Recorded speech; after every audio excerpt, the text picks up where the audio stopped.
खास बुलेटिन में आपका स्वागत है। मैं हूं आपके साथ तान्या वर्मा। तो चलिए शुरुआत करेंगे बुलेटिन की।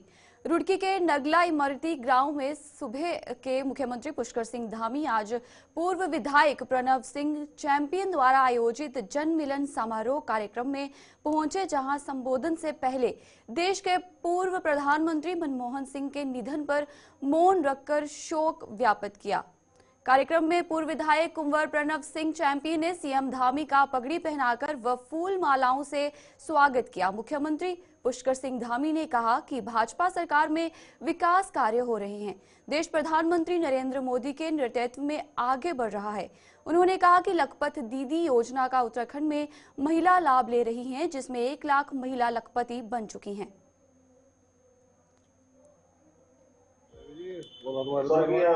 प्रधानमंत्री मनमोहन सिंह जी का जाना, भगवान उनकी आत्मा को शांति प्रदान करे, अपने श्री चरणों में स्थान दे। देश के लिए उन्होंने अनेक कार्यों को आगे बढ़ाया था। एक अर्थशास्त्री के नाते उन्होंने पहले भी देश के लिए बहुत बड़ा योगदान दिया था, प्रधानमंत्री के रूप में भी काम किया था। बहुत सहल थे, सरल थे और कभी उनके अंदर अहंकार जैसी चीज दिखाई नहीं देती। तो इस दुखद घटना में उनके चाहने वालों को, उनके परिवार वालों को, सबको भगवान शक्ति प्रदान करे। ओम शांति, ओम शांति। 1 मिनट का हम सब लोग।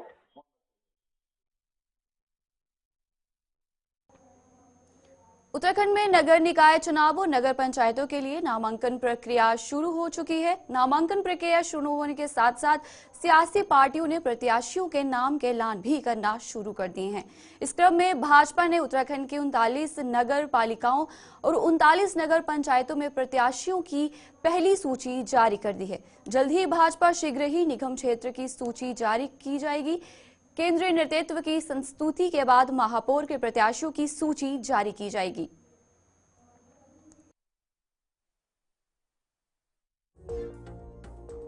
मौका उत्तरकाशी से किशोर भट्ट, बड़कोट से अतुल सिंह रावत, चिन्यालीसौर से जीतलाल, पुरोला से प्यारेलाल हिमानी शाह, गोपेश्वर से संदीप रावत,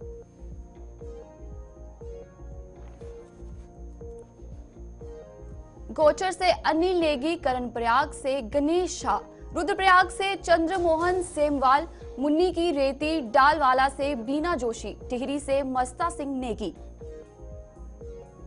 देवप्रयाग से ममता सिंह, चंबा से शोभनी दनोला, हरबटपुर से नीरू देवी, मसूरी से मीरा सकलानी, डोईवाला से नरेंद्र सिंह नेगी,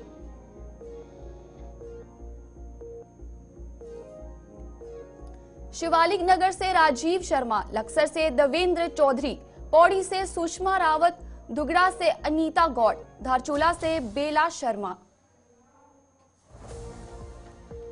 गंगोलीहाट से विमल रावत, बेरीनाग से खीला धानिक, भागेश्वर से सुरेश खेतवाल, रानीखेत चिनियानौला से मदन सिंह कुबारवी, चंपावत से प्रेमा पांडे,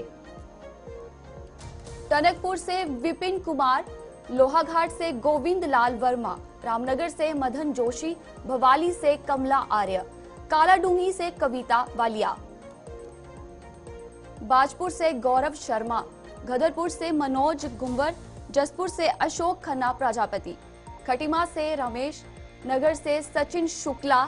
नगर पंचायत के प्रत्याशियों की लिस्ट: नौगांव से विजय कुमार, नंदप्रयाग से सौरभ वैष्णव, गैरसैंण से ममता नेगी, पोखरी से खिताब आर्य, पीपलकोटी से शशि देवली, थराली से सुमन देवली, नंदानगर घाट से संध्या देवराड़ी, अगस्त्य मुनि ने सतीश गोस्वामी। चलिए आगे बढ़ चलेंगे। उत्तराखंड में निकाय चुनाव के लिए नामांकन की प्रक्रिया शुरू हो गई है और आपको बता दी अब अगली खबर हम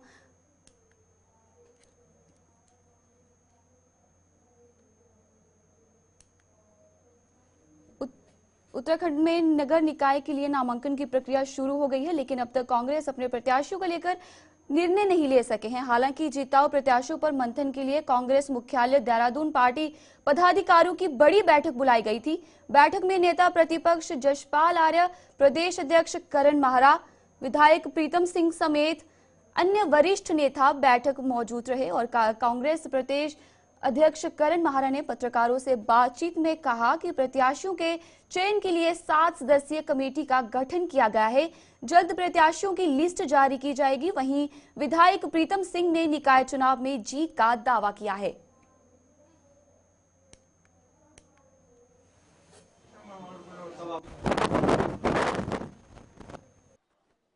देखिए, नामांकन की प्रक्रिया चालू है। हम लोग काफ़ी कुछ कर चुके हैं।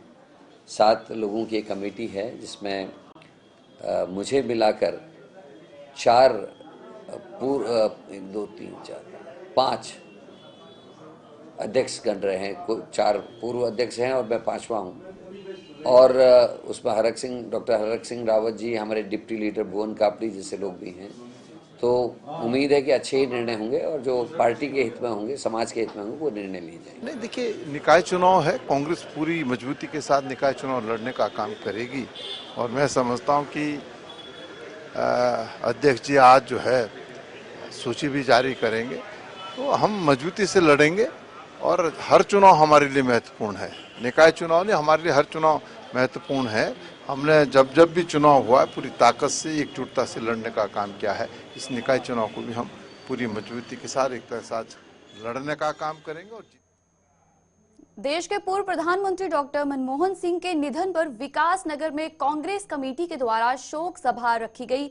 वहीं उन्होंने डॉक्टर मनमोहन सिंह के द्वारा किए गए कार्यों पर भी प्रकाश डाला। वहीं उन्होंने सुख जताते हुए कहा कि डॉक्टर मनमोहन सिंह का निधन होने से देश को बहुत क्षति हुई है। वहीं कांग्रेस के कार्यकर्ताओं और पदाधिकारी ने पूर्व प्रधानमंत्री मनमोहन सिंह के चित्र के आगे पुष्प अर्पित किए।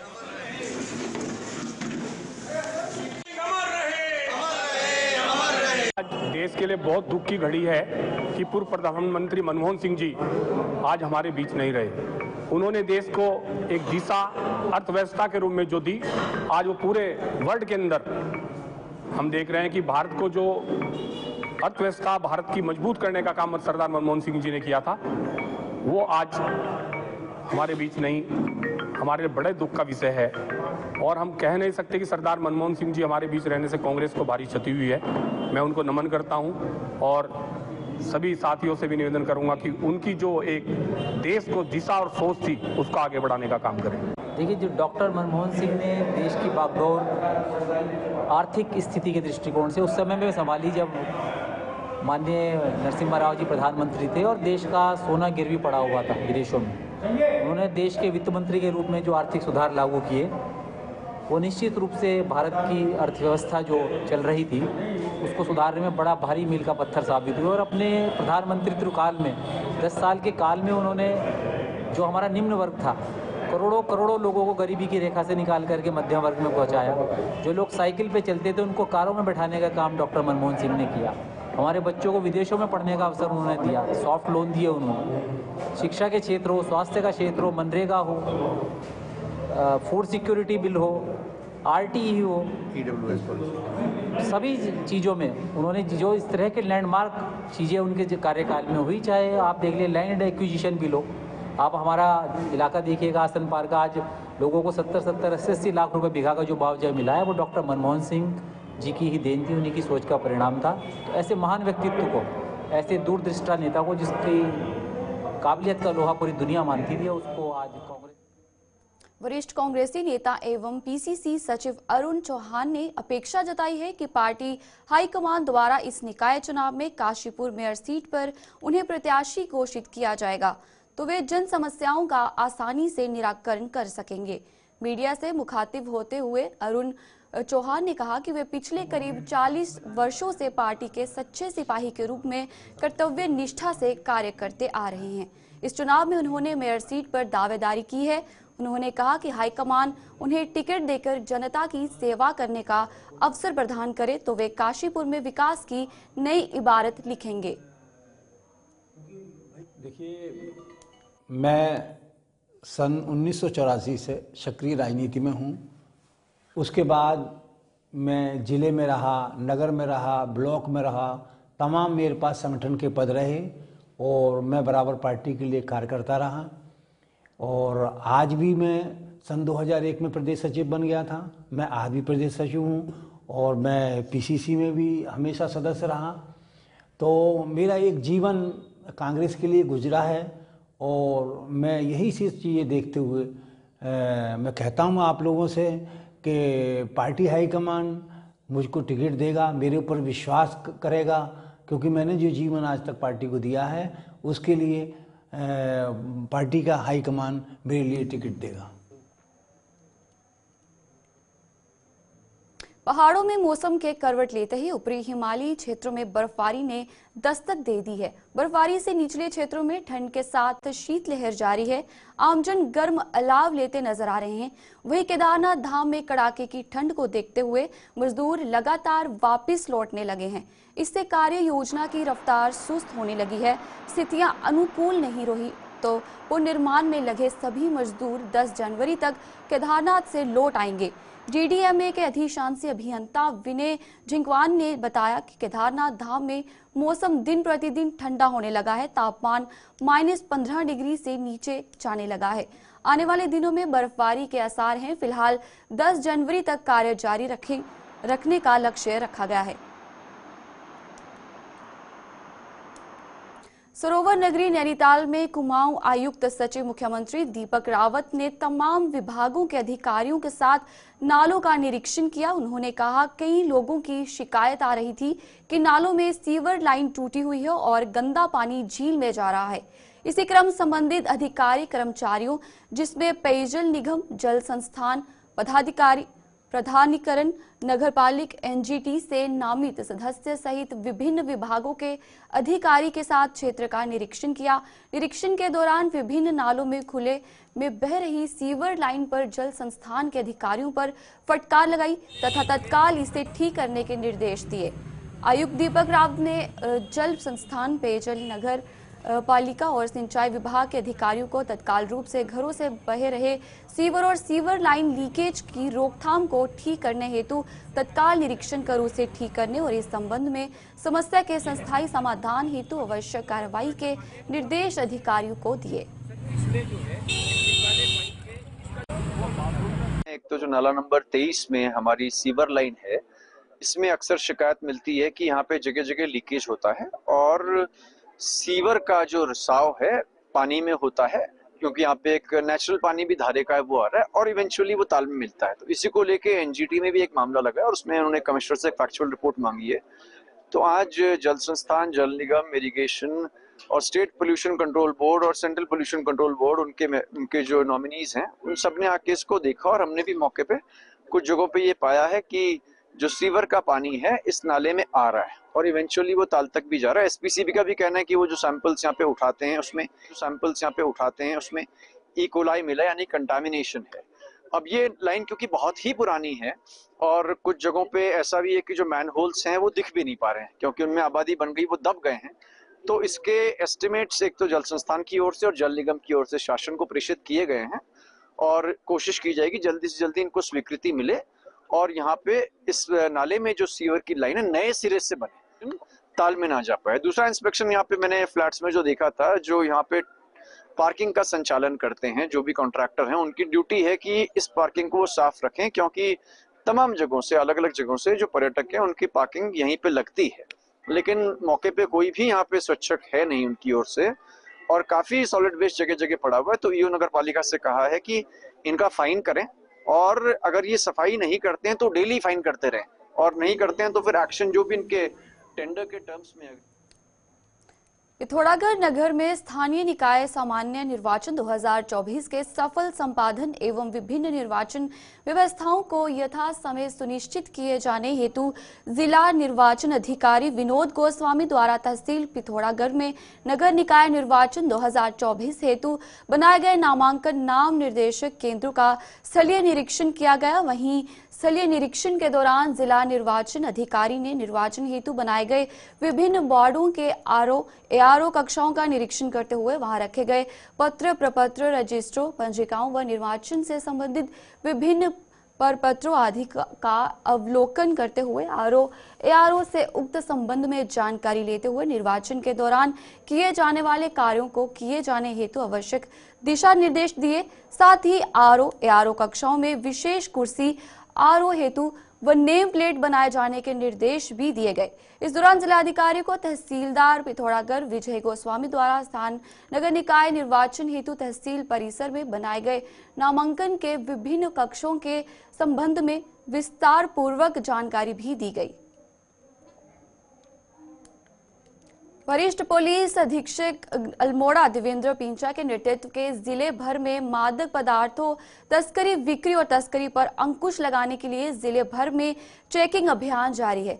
वहीं 72 रोजखान पुलिस व एसओजी टीम ने जैनल पुल के पास चेकिंग अभियान के दौरान होंडा सिटी और सेंट्रो कारों को रोका। पुलिस ने दोनों कारों की तलाशी लेने पर कार से गांजे के 5 कट्टे बरामद किए। मौके पर 4 तस्करों को गिरफ्तार किया गया है। पुलिस ने तस्करों के कब्जे से 75 किलो 355 ग्राम गांजा बरामद किया है और बरामद किए गए गांजे की कीमत तकरीबन 18.5 लाख रुपए से अधिक बताई जा रही है। पुलिस ने चारों तस्करों के खिलाफ बतरोज खान थाने में एनडीपीएस एक्ट के तहत मामला दर्ज कर दोनों कारों को सीज कर लिया है। के विरुद्ध जो अभियान चल रहा है वो लगातार हमारा जारी है। इसी क्रम में आज जो एसओजी की टीम है और साथ साथ बतरोज खान थाना पुलिस की टीम है, उन्होंने 2 गाड़ियों में 4 अभियुक्तों को गिरफ्तार किया, जिनके कब्जे से लगभग 75 केजी के आसपास गांजा बरामद किया है। ये काफ़ी अच्छी एक कार्रवाई है, जिसको ध्यान में रखते हुए मेरे द्वारा से 5000 रुपये के इनाम की घोषणा की गई है। फर्दर इसमें हम इस चीज़ की भी तहकीकात कर रहे हैं कि ये कहाँ से लेके आए और कहाँ ये लेके जा रहे थे। साथ ही साथ में अगर आवश्यकता हुई कि पूरी हम क्रिमिनल हिस्ट्री देखेंगे और उसके अकॉर्डिंगली अगर हो सकता है तो इसमें हम गैंगस्टर की कार्रवाई या फिर उसमें प्रॉपर्टी सीजर की कार्रवाई की तरफ भी हम आगे बढ़ेंगे। पौड़ी जिले में बढ़ती सड़क दुर्घटनाओं को रोकने के लिए पुलिस ने अपनी मुस्तैदी बढ़ा दी है। नए साल 31 दिसंबर के मद्देनजर भी चप्पे चप्पे पर मुस्तैद होकर ओवरलोडिंग और नशे की धुत होकर वाहन चलाने वाले चालकों पर कड़ी नजर रखी रही है। और आपको बता दें, इस साल पुलिस 1300 वाहनों को ओवरलोडिंग, ओवर स्पीड और ड्रंक एंड ड्राइव के केस में सीज कर चुकी है। पुलिस ने ओवर स्पीड और स्टंट दिखाने वाले जबकि 1500 से अधिक वाहनों चालकों के ड्राइविंग लाइसेंस भी पुलिस ने जब्त किए हैं, जबकि कई वाहन चालकों के यातायात नियमों के उल्लंघन पर चालानी कार्रवाई की है। एसएसपी ने बताया कि पुलिस सड़क दुर्घटना पर अंकुश लगाने के लिए प्रभावी कदम उठा रही है।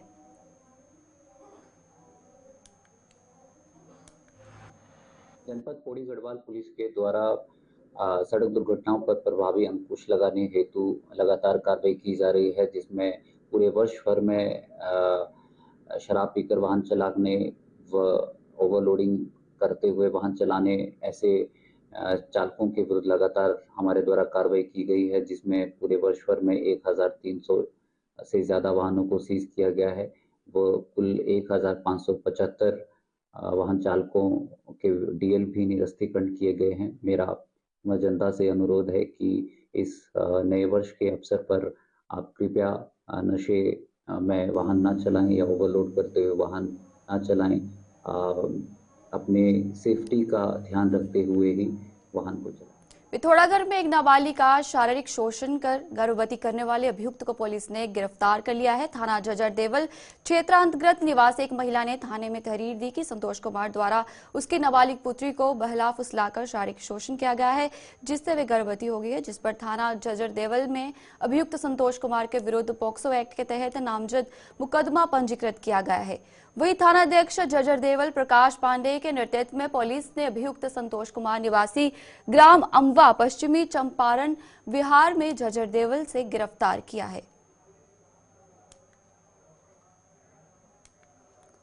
Uttaranchal state primary teachers association के तहत प्राथमिक शिक्षक संघ जौनपुर द्वितीय का त्रैमासिक अधिवेशन व चुनाव संपन्न हुए हैं, जिसमें अध्यक्ष पद पर आनंद सिंह कैंतुर व सचिव में खेमचंद विजय रहे। सरदार सिंह रायका नैनबाग के बहुउद्देशीय हाल में Uttaranchal state primary teachers association के बैनर तले प्राथमिक शिक्षक संघ नैनबाग का चुनाव अधिकारी टी राणा के नेतृत्व में शांतिपूर्ण ढंग से संपन्न हुए, जिसमें उपाध्यक्ष, कोषाध्यक्ष सहित 19 पदों पर आम सहमति से निर्विरोध चुने गए। शेष 2 पद अध्यक्ष व सचिव पद पर आपसी सहमति न बनने पर अध्यक्ष के लिए व सचिव पर 2 उम्मीदवार के नए मतदान हुआ, जिसमें आपको बता दें 119 वोट में 114 मत पड़े, जिस पर अध्यक्ष पद के लिए आनंद सिंह कैंतुरा, आपको बता दें कि 54 मत, सुरेश कैंतुर 42 व अरविंदर लंबा को 17 मत पर संतोष के साथ अध्यक्ष पद पर आनंद सिंह कैंतुरा 12 मतों से विजय हुए। सचिव पद पर खेमचंद को 58 व यशवंत को 56 मत के साथ काफी रोमांचक के साथ खेमचंद 2 मतों के चुनाव जीते। के लिए हमारी प्राथमिक शिक्षक संघ का जो एक अधिवेशन होता है और गोष्ठी होती है, उसके तहत यहाँ पर आज गोष्ठी और उसका जो ये निर्वाचन का वो रखा गया है, उस पर यहाँ पे हम न्यूटीली से आए हैं। और यहाँ पर अब तक जो टोटल जो हमारे यहाँ पर 119 वोटर हैं, उन्होंने यहाँ पर अब तक वोट किया है। और 100% तो हमने कह सकते हैं, परंतु यहाँ पर अब तक 113 लोगों ने वोट किया है। और ये क्योंकि 24 पद होते हैं, उनमें से 19 पद पे तो निर्वाचन निर्विरोध हुआ है और 2 पदों पे अध्यक्ष पद पे 3 लोग उम्मीदवार थे और मंत्री पद पे जो हमारा मंत्री सचिव पद होता है उस पर 2 लोगों ने उम्मीदवारी। शिक्षकों ने यहाँ पे चुनाव प्रक्रिया में जो भाग लिया और शांतिपूर्ण ढंग से मतदान किया, उनका बहुत बहुत धन्यवाद। और मैं न्यूज़ 18 कानपुर के सभी शिक्षक एवं शिक्षिका बहनों का बहुत बहुत धन्यवाद रहा कि मेरे पे अपना विश्वास बनाया। मैं उनकी प्रत्येक समस्याओं का, जैसे आजकल है ही बहुत समस्याएं हैं, तो मैं पूरा प्रयास करूंगा कि हर शिक्षक की यदि समस्या विहीन रहेगा तो शिक्षा में कुछ गुणवत्ता ला पाऊंगा। मैं इसी मकसद से मैं इस चुनाव में आया था और पूरा प्रयास रहेगा कि मैं हर शिक्षक एवं शिक्षिका बहनों की पूरी सेवा करूंगा। बिंदु है कि OBDL हमारी 2019 से वो लटकी पड़ी अभी। महिलाओं को स्वरोजगार से जोड़े रखने एवं नए साल के जश्न मनाने के शुभ अवसर पर द हाउस ऑफ इंटेलिजेंस से एक कार्यक्रम का आयोजन किया गया है। और आपको बता दें, इस कार्यक्रम को द हाउस ऑफ इंटेलिजेंस के संस्थापक प्रियंका भट्ट एवं संजय सिंह राणा ने संयुक्त रूप से मीडिया को संबोधित किया। प्रियंका भट्ट ने कहा कि उत्तराखंड में महिलाओं को स्वरोजगार करने की दिशा में सरकार द्वारा चलाए गए प्रयास का परिणाम अब आने लगा है। प्रदेश का महिला एवं पुरुषों के साथ कंधे से कंधा मिलाकर आगे बढ़ रही हैं और अपना स्वरोजगार स्थापित कर रही हैं। उन्होंने कहा कि hospitality sector and destination wedding के क्षेत्र में प्रदेश में व्यापक स्तर पर रोजगार की संभावना है। द हाउस ऑफ इंटेलिजेंस के प्रांगण में आप प्री वेडिंग सूट, मेहंदी, हल्दी एवं डेस्टिनेशन वेडिंग का आयोजन कर सकते हैं। और मैं सर्विंग आर्मी ऑफिसर वाइफ हूँ। ये मेरा स्टार्टअप है द हाउस ऑफ इंटेलिजेंस, जिसको मैं स्टार्ट कर रही हूँ देहरादून में। और आप लोग आज इसके लिए इनवाइटेड हैं यहाँ पर। ये कैफे खोलने का विचार कहाँ से आया? एक कैफे खोलने का विचार ये है कि क्योंकि मैं जो आर्मी में हम लोगों को ये सब चीज़ें मैनेजमेंट एंड ये सब चीज़ें काफ़ी सिखा दी जाती हैं कि जिसमें कस्टमर को हम लोग कैसे हैंडल करते हैं, वो सब चीज़ें। एंड मेरे जो बिजनेस पार्टनर हैं वो उनको 26 ईयर्स ऑफ एक्सपीरियंस है इस इंडस्ट्री का, हॉस्पिटैलिटी का। तो बिजनेस वाले के मतलब आपके पार्टनर हैं? काफ़ी हद तक मेरे पार्टनर का हाथ है, क्योंकि वो इसमें मतलब उनकी मास्टरी थी। उन्होंने काफ़ी जो है क्लब्स यहाँ पर चलाए हैं, तो अब वो चाहते थे। चलिए, उत्तराखंड के इस खास बुलेटिन में फिलहाल इतना ही। मुझे दीजिए इजाजत और आप बने रहिए गुलिस्तान न्यूज़ के साथ।